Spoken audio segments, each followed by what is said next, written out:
सड़क दुर्घटना स्कूटी चालक मृत कटक चांदवाली रास्तार निश्चित कोइली पणसपड़िया छक निकट में ठिया होता 12 चकिया ट्रक सहित धक्का देला स्कूटी। घटनास्थल में स्कूटी चालक गुरुतर अवस्था निश्चित कोइली गोष्ठी स्वास्थ्य केन्द्र को स्थानांतरित हेले डाक्तर सेठारे तांको मृत घोषणा करथिले।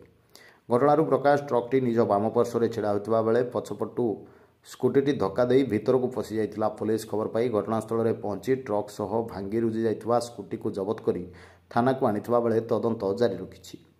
ट्रक नंबर OD05Q7861 होइतिबा बेले स्कूटीर नंबर OD05AS0295। मृतकों परिचय होछि अनंत चरण बारिक, बयस 42 वर्ष, पिता विष्णु बारिक, ग्राम समितंगा, थाना किशोरनगर, जिला कटक।